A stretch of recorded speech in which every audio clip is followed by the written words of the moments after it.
Uthman radiallahu ta'ala anhu's invitation to come for a meal. Nabi sallallahu alayhi wa sallam is coming with the Sahaba radiallahu ta'ala anhu majma'in. Uthman is overjoyed that today the best of all creation is coming to his house. He is following Rasulullah sallallahu alayhi wa sallam. He begins to count the footsteps of Rasulullah. He is behind Rasulullah. He is counting the footsteps of Rasulullah sallallahu alayhi wa sallam. Nabi sallallahu alayhi wa sallam turns around to Uthman. Why are you counting my footsteps today? He replies, Ya Rasulullah sallallahu alayhi wa sallam, is this not the days of all days for Uthman and you the man of all men? Your blessed self is coming to my house today. Out of love and respect for you, Ya Rasulullah sallallahu alayhi wa sallam, thanking Allah subhanahu wa ta'ala for this great blessing. Today, for every step Rasulullah sallallahu alayhi wa sallam takes to my house, Uthman will free a slave for the sake of Allah subhanahu wa ta'ala. Just to get an acquaintance with Rasulullah sallallahu alayhi wa sallam, Uthman is prepared to do this. And today, how are we fulfilling the rights of Rasulullah sallallahu alayhi wa sallam? By giving priority to the kuffar on their way. What good times they were when the Muslims fulfilled this right of Rasulullah sallallahu alayhi wa sallam and expressed their love in a manner which is well beyond the comprehension of the human mind. The kuffar have captured Zayd ibn Dathina radiallahu ta'ala an.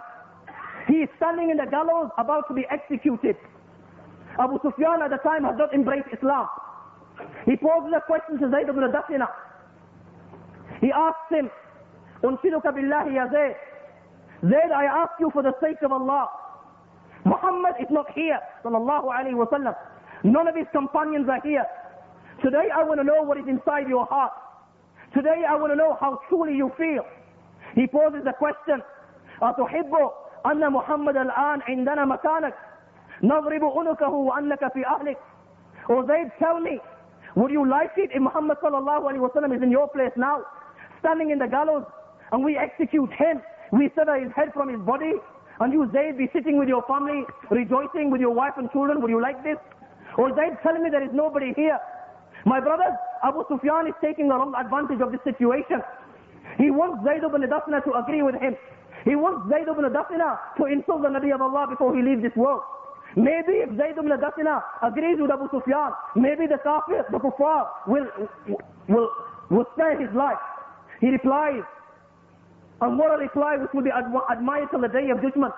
Wallahi, ma uhibbu anna Muhammad al-an في مكانه الذي هو فيه تصيبه شوكة تؤذيه وأني جالس في أهلي. Oh Abu Sufyan, you are saying this to me? I swear by the one in whose hands my life is in. It is not bearable for Zayd that even a thorn pricks the body of Rasulullah sallallahu alayhi wa sallam while Zayd is sitting with his family, and you are saying this to Zayd? Abu Sufyan is not a believer at the time. He testifies, والله ما رأيت من الناس أحدا يحب أحدا كحب أصحاب محمد محمدا. I swear by the one in whose hands my life is in, I have never seen a people love a person like I have seen the companions of Rasulullah sallallahu alayhi wa sallam love Rasulullah sallallahu alayhi wa sallam. Abu Khubayb radiallahu ta'ala anhu has been persecuted by the kuffar of Makkah. He's in his last throes. He's about to part from this world. They're about to sever his head from his body. My brothers, he's in his last throes. He has only one concern, and that concern is of Rasulullah sallallahu alayhi wa sallam.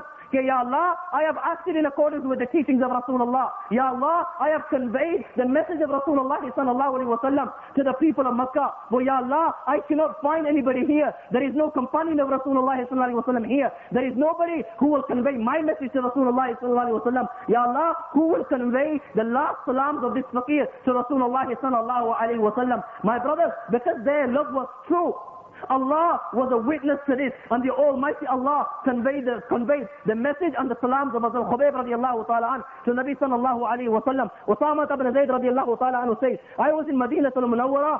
Hazrat Khubayb was in Makkah al-Mukarramah. He's been executed in Makkah al-Mukarramah. I was in Medina. I was with Rasulullah sallallahu alayhi wa sallam. I was sitting with Rasulullah sallallahu alayhi wa sallam. While all of a sudden, there was a revelation, and the Almighty Allah conveyed the salams of Khubayb from Makkah to Medina al-Munawwara. Tears are flowing from Nabi sallallahu alayhi wa sallam's eyes, and he replies, wa alayhi salam wa rahmatullahi wa barakatuh. This is how they express their love. Hazrat Abu Bakr radiallahu ta'ala anhu has migrated to Medina al-Munawwara. He is with Rasulullah sallallahu alayhi wa sallam. His son does not embrace Islam. He stays with the kuffar of Makkah.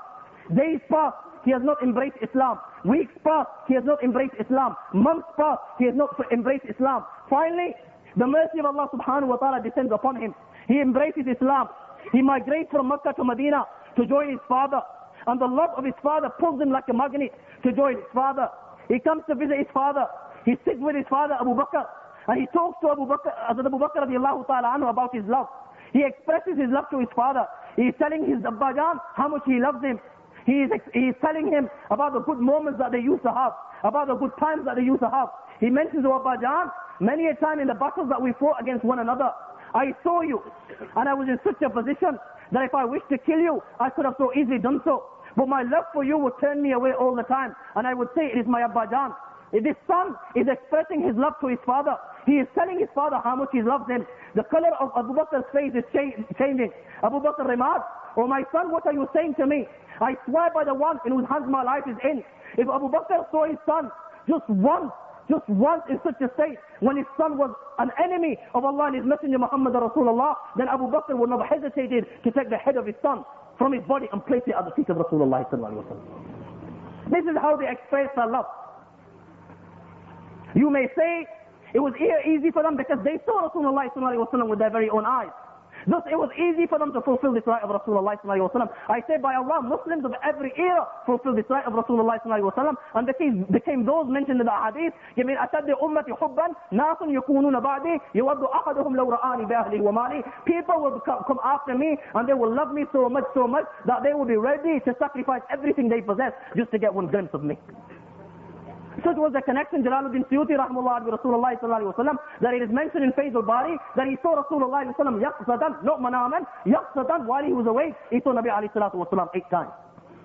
Such was the connection Shaykh al-Arab wal-Ajam Hussein Ahmed Madri nawwarallahu marqadu had with Rasulullah sallallahu alaihi wasallam, that the Shaykh is in Madinah al-Munawwara, he is in the masjid of Rasulullah, he is lecturing on the hadith of Rasulullah sallallahu alaihi wasallam. The mas'ala, the problem whether Nabi sallallahu alaihi wasallam is alive in his grave comes up. The Shaykh gives proof after proof. The students are finding it difficult to digest. They are finding it difficult to believe. The Shaykh asks, would you like the answer from the messenger himself? The students reply in the affirmative. The Shaykh looks towards the Roza. He looks towards the qabr of Rasulullah sallallahu alaihi wasallam. The students look towards the Roza. My brothers, what do they find? There is no Roza there. There are no walls there. There is no hujra there. There is no grave there. Nabi alayhi salatu wasallam himself is standing there.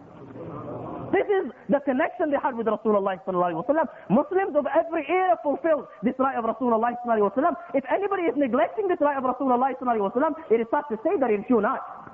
We chant that we are the Ashikani Rasul. We claim that we are the lovers of Rasulullah sallallahu alaihi wasallam. We even say one or two couplets praising Rasulullah sallallahu alaihi wasallam. Some of us may even go to the extent of cooking halwa in the month of Rabiul Awwal, and we believe this is a sign of loving Rasulullah sallallahu alaihi wasallam, and this is the criteria for loving Rasulullah sallallahu alaihi wasallam.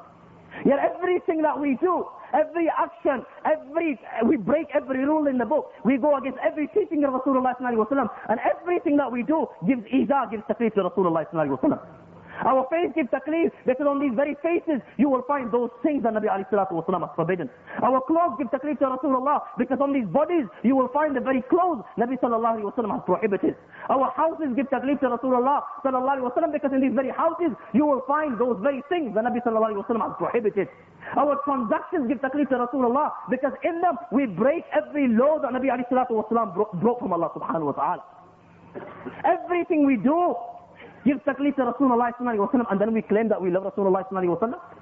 إِنَّ الَّذِينَ يُؤْذُونَ اللَّهَ وَرَسُولَهُ لَعَنَهُمُ اللَّهُ فِي الدُّنْيَا وَالْآخِرَةِ. Those that give taklif to Allah and the Messenger, let the curse of Allah be upon them in dunya, let the curse of Allah be upon them in akhirah, and Allah subhanahu wa ta'ala has prepared for them a very disgracing and a very severe punishment in the akhirah.